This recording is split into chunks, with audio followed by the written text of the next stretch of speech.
Hello, I'm Aaron Lohr, And I'm Caitlin Ondrechuk. and this is the Endocrine News Podcast.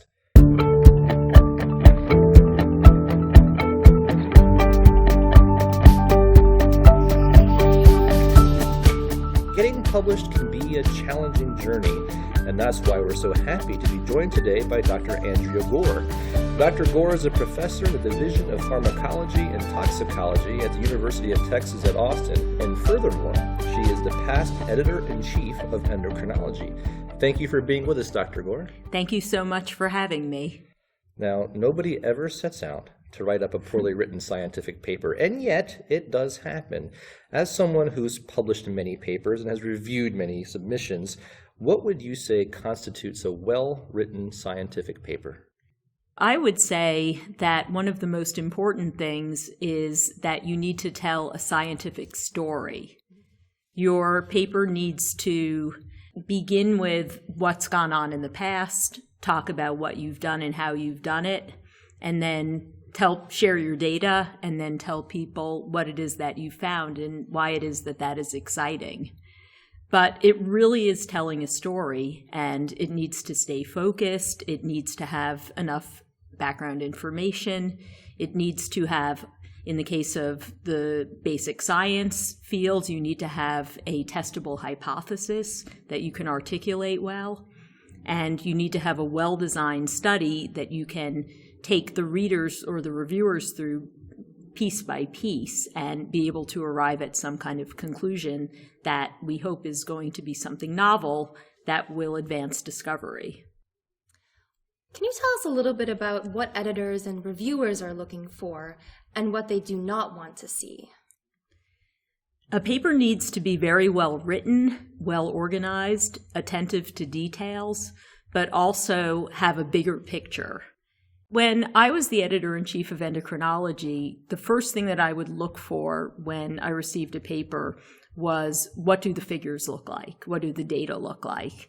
I'd make sure that the experiment was well designed, that the data are very clearly presented, and that I can understand them just by looking at a figure or by looking at a table. Other things that I look for are appropriate statistics. It's absolutely crucial that people analyze and interpret their data properly, because otherwise you cannot tell whether something is significantly different, for example, without having done the appropriate statistics. Another thing that editors and reviewers will look for is attention to detail, and that comes out in a number of ways. One is whether the paper was put together and things were organized in a really clear and thoughtful and concise way. If there are a lot of errors, even typographical errors, which really shouldn't reflect necessarily upon the quality of the science, if somebody's sloppy when they put together a paper, I actually will sometimes question whether there might have been some sloppiness in generating the data. If you have to keep track of a lot of numbers, those numbers have to be entered absolutely perfectly. There can't be any typos. So even though typographical errors may not seem terribly important, I think they reflect the sense of attention to detail that is so important for scientific research. We also look for a testable hypothesis. So what is the person doing and why? Is it something you can actually address by the method that is being used in the paper? Is there a certain style of writing that may increase the chances of getting published? It is very important to be able to tell your story concisely.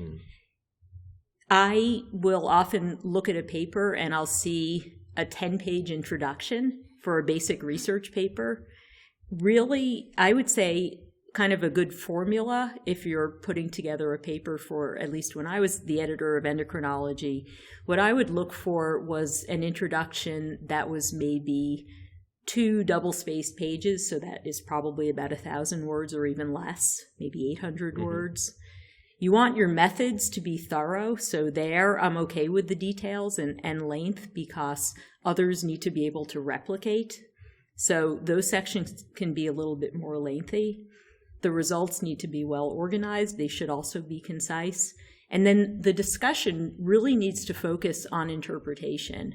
I don't want to see a paper where the discussion simply recapitulates what was in the results section without really saying, why is this important and what does it mean? So that sort of, I think, is a pretty good formula for publishing in the basic scientists or in the basic science areas. I know that many journals have very specific author guidelines for authors to follow. This is something that you as an editor probably look at very closely to make sure that the authors are following those guidelines. Can you speak a little bit about that and your experience as editor-in-chief? Yes, and when you're an editor-in-chief, you even have the opportunity to help write or rewrite or update the guidelines. So, yeah, I mean, to try to give you some specific examples, one of the things I did it as editor-in-chief was to require that authors provide certain experimental details that are absolutely critical for replication. One of those things was antibodies. So in the field of endocrinology, a lot of us use antibodies for doing immunohistochemistry or Western blots or a lot of the epigenetic methods that are coming out right now. And the key to those experiments is having a really good antibody. But many of us get our antibodies, either they're commercial and you purchase them or you get them from a colleague. And if you don't have a good antibody, you can use it and you can get a result. But if the antibody isn't good, your result is absolutely meaningless. So I created a guideline that all authors needed to explain how they validated their antibodies, because that's the difference between your result being meaningful and your result being absolutely meaningless. So after an author submits a paper, they're likely to have it reviewed and possibly go through a revision process. Can you describe some effective ways to reply to a rebuttal and navigate the whole peer review process? As an author, if your paper has been reviewed, you're going to get some sort of feedback with respect to its disposition. Has it been rejected outright? Has it been accepted outright? Or has it been sent back to you to make revisions? And there can be sort of a range from minor to different types of major revisions. So acceptances right out almost never happen, so I don't need to spend any time on that. Rejections outright do happen quite a lot, and I think it's really important for somebody getting that kind of response to, first of all, not take it personally, because I feel like if you are sending your paper to a reputable and careful peer-reviewed journal, like one of the Endocrine Society journals, I think the review process is very, very fair and very thorough. So if a paper was rejected, it doesn't necessarily reflect upon your personal character. It may really reflect certain scientific shortcomings that maybe you're able to overcome. So even if you can't necessarily address the reason that the paper was rejected, you can certainly take that information and either use it to try to improve the paper and maybe send it to another journal. Sometimes a paper can be rejected and the comments are so helpful that even though the reviewers were exactly right and there was a good reason why your paper was rejected, you feel like you can address those comments, then you can have the opportunity to really improve your work. Sometimes you can even go back to the original journal you tried in the first place, and sometimes they'll consider it and you can appeal.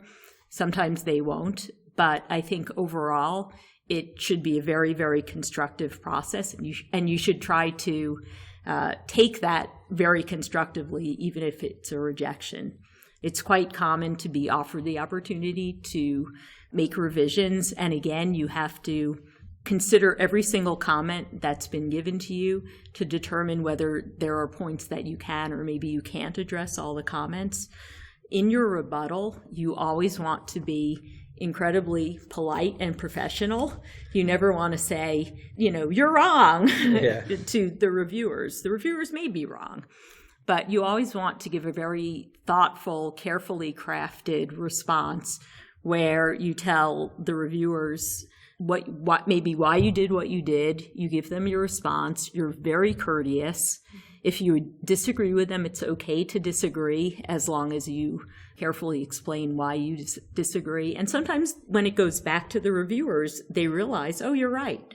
Sometimes the reviewers will say, you need to do something because you didn't do this correctly, and you did, but you realize in reading the review, you didn't do such a good job explaining it. So you also have the opportunity in your rebuttal to say, thank you for making that point. You're right.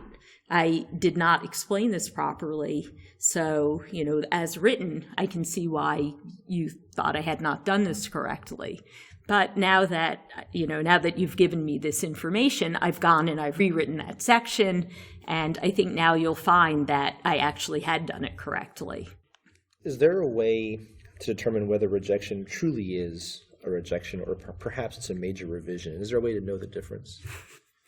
So I think a lot of that is in the wording of the decision letter. And I think the Endocrine Society journals, as examples, are pretty unambiguous about their decisions. So if your paper is rejected, they're going to be very clear that that is a final decision.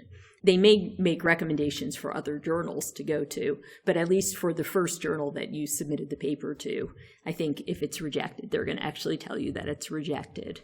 Mm-hmm. Those papers where there's rejection for opportunity to resubmit will usually come out and say something to that effect, so you can tell. One thing we haven't talked about yet is the big decision of where to publish. What sort of advice would you give someone who's wrestling with that question? So first of all, I guess it depends how experienced you are. If you're not a very experienced author, the first thing I would do would be to probably get some mentorship on that and to ask colleagues who have expertise in the field to, if you're excited about a paper and you want to go for a real high impact kind of journal, to talk to your colleagues and say, do you think that this might have a chance if I try to send it to one of those journals? And hopefully somebody will be honest with you and say, don't waste your time if it really isn't of that caliber.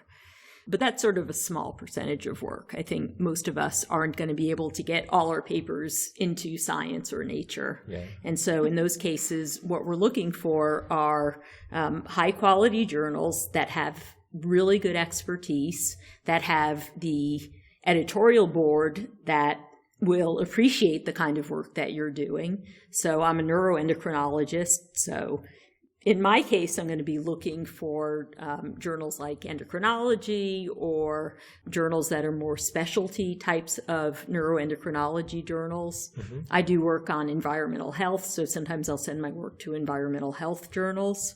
But even at my rather advanced career, at my advanced age and advanced career stage, I'll still touch base with my colleagues and ask their advice. If I think I have something that I think is very important, do they think I can get it into this journal or that journal?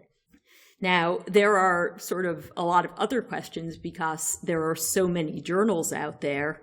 And I know I personally am bombarded by emails from all sorts of journals that I've never even heard of them, inviting me to submit my papers. Mm-hmm. And so there I really like to kind of tell people to be cautious about those kinds of advertisements and to make sure that they're journals that are sort of tried and true journals that are part of what libraries would subscribe to, or, journals that are established and are accepted in the field, and not to be fooled by journals that have names that might be very similar to a journal that you think you're publishing in, but actually is a completely different journal.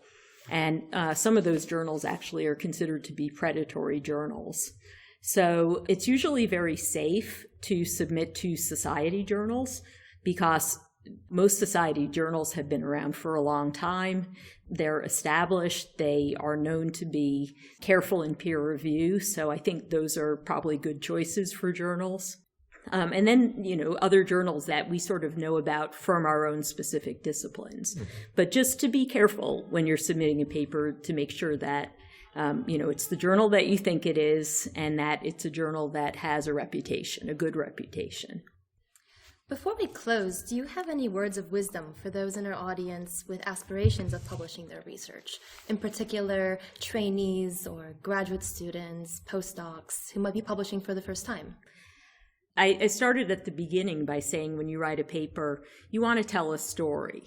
And I think it's very difficult sometimes to know when should that story end, right? Because when you're a scientist and you're doing experiments and, you're kind of generating the data, you're always thinking about what's the next experiment and what are you going to do next? And how are you going to, if you found something, how are you going to be able to bolster that with more evidence? Or if you made a discovery, like you discovered a new hormone, you want to be able to do the next experiment to show, how does it work and what are the mechanisms of action and where is it made in the body and so on and so forth. But one of the things I learned very young is you also need to learn when can you stop with a story, wrap it up, get it published, write it up. That's obviously a big part of it.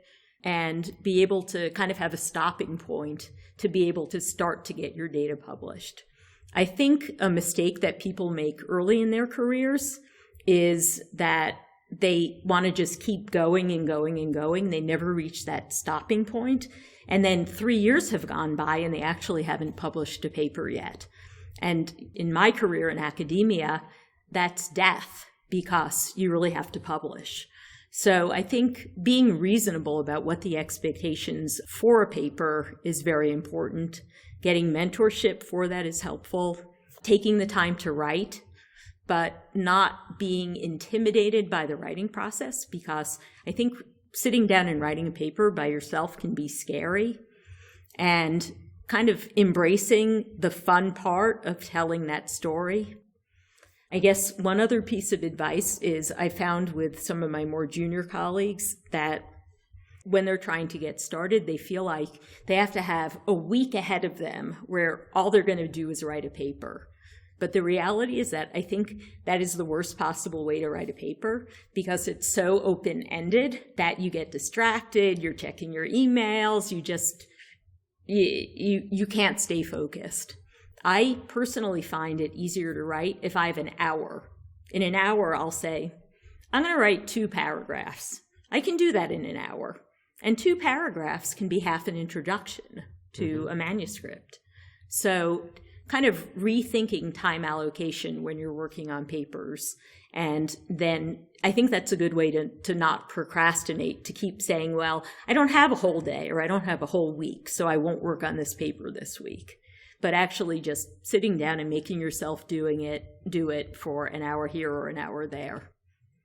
This was terrific. I just want to say thank you so much for coming on the podcast with us today. This has been great. Thank you so much.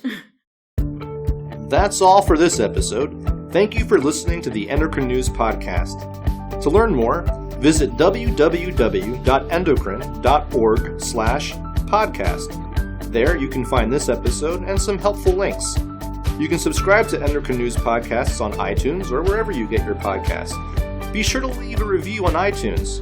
And if there's a topic you'd like to see us cover on the podcast, let us know by emailing us at podcast@endocrine.org. Thanks again for listening.